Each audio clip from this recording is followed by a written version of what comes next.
You are now tuned in to Heat Check with Slatter and Antonio Turner, right here on GTA Sports Network. Follow GTA Sports Network on Facebook, Twitter, and Instagram. Subscribe to the YouTube channel, GTA Sports.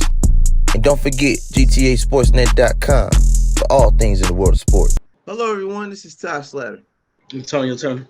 Welcome to another edition of GTA Heat Check, brought to you by GTA Sports Network. Make sure you follow us on all social media platforms. Don't forget to like, comment, and subscribe to GTA Sports on YouTube. And don't forget GTASportsNet.com for all things in world sports. I'm going to give the floor to Antonio Turner. Tell me about the Dame Dollar, a.k.a. Damian Lillard situation. What's going on in Portland, man?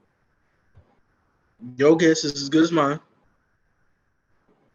We go through this every summer.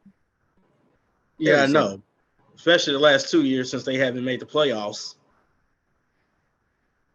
Because you can't recruit people to go to Portland. The league wants Dame to leave. Not a real – you can't recruit real stars to go to Portland. You can get secondhand stars. That's his best. You're not getting a Giannis. None of them want to go there. Nobody want to go to Portland?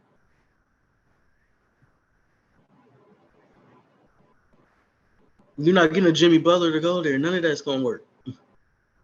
Hell, he got traded to Minnesota. That's as close as you're going to get. Exactly.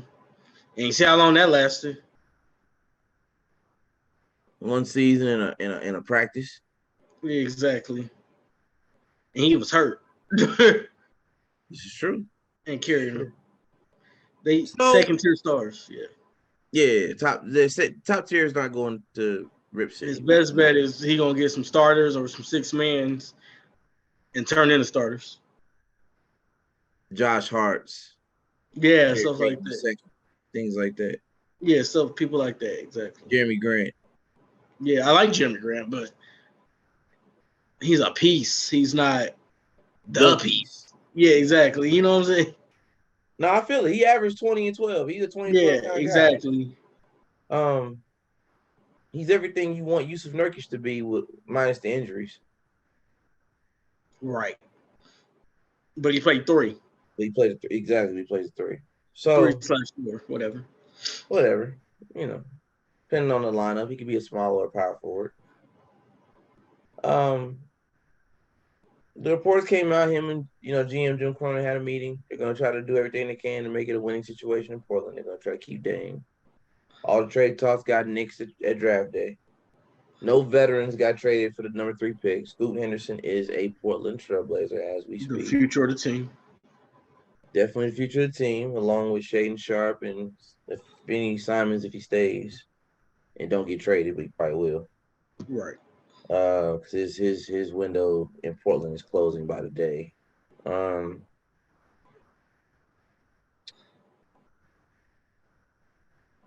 Where do we go from here? I mean, there are teams that literally didn't make no moves because they were anticipating Dame hitting the market based on that meeting. According to Brian Windhorst over ESPN, a lot of teams that were waiting for Dame to demand a trade were waiting on this particular meeting with the GM. Once that meeting concluded, and this is out of Brian Windhorst over at ESPN, a lot of teams moved on. They said, look, we got to keep going. Dame is playing the waiting game. We can't afford to wait. We got to make a move like now. Now with the new CBA in place and all that. And free agency starts tomorrow, I believe. I thought it started on we're recording on 28th, so it will start when? Tomorrow. Friday? Thursday is what I was told. 29th? Yeah, 29th. I mean, was it 4 o'clock it usually starts at? Okay. So with that being right around the corner, let's break down some of the moves that have been made in the weeks leading up to this that me and you didn't get a chance to record last week. So in the midst of us having to take a week off, Bradley Beal is a Phoenix Sun. Now, me and you have talked about this. Yeah. In fact, I think at one point, and please correct me if I'm wrong, I think you was a Bradley Beal guy back when we first started this podcast. You was kind of rooting for Bradley Beal. I mean, I rooted for him, but I wouldn't say I was a Bradley Beal guy. Or was it just because him and Dame were in the same situation? I was the same situation, but I always like, it's Dame. I've never been like, oh my God, Bradley Beal's that guy. I never trusted Bradley Beal. I just thought it was crazy that they signing players. That they kept paying him that top I dollar. always felt like Bradley Beal was overpaid. You and a lot of others across the Washington league Wizard fans probably feel the same way. It's nothing against Bradley Beal, but you ain't healthy enough. How you want me to pay you $50 million? I think, to be fair, I'll play devil's advocate and say it ain't all his fault. The market dictated that. I give you that. I give you the market dictated. He it's one of those things where he may know in himself, I'm not worth this, but the market says my style of my build, my position is getting paid this much. So if Zach LaVine can get overpaid, because the way you feel about Bradley Beal, the way I feel about Zach LaVine. But the difference is he does Zach LaVine, he's healthier and goes to the playoffs. He's not as efficient as Bradley Beal though either. I give you that, but when you only play 40 to 50 games a year, Zach LaVine play at least 65, 70 games more than likely. He stands Zach LaVine. And he was a 3-time All-Star. Zach LaVine is more than 3 times.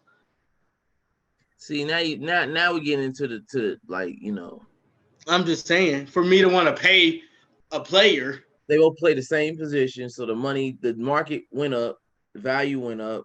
They both took the supermax extension, supermax extension. I mean, absolutely. See, the difference is Dame deserved his because I'm going to the playoffs every year with Dame until 2 years ago. So he got hurt. Yeah, I got hurt for a year, and then last year just to give me the team around me. And then I got hurt. And I averaged 30. Oh, Dame had his best statistical. Yeah, that's I averaged 30, 50, 40. It was almost 50, 40, 90. On a team that missed the playoffs. That's crazy. On a team that missed the playoffs. And he averaged 8.5 assists. It's 6'2". And he's what, 32? He's 32, but I think he'd be 33.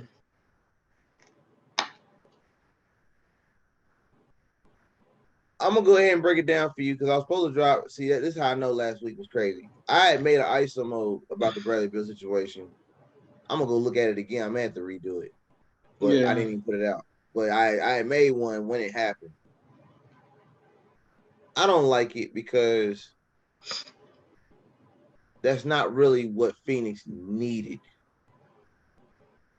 Yeah. But because Bradley Beal had a LeBron James level contract. Now, you want to talk about overpayment. I want to talk about privileged, spoiled. Like, who? They gave Bradley Beal a no trade clause. Yeah, right. Who the hell? And you wonder why the former GM, Tommy Shepard, don't have a job. Who told you to give Bradley Beal a no trade clause? His agent is the GOAT. He got Aaron Rodgers' agent. Oh, my God. No, he got Kirk Cousins' agent. I said, let me get this straight.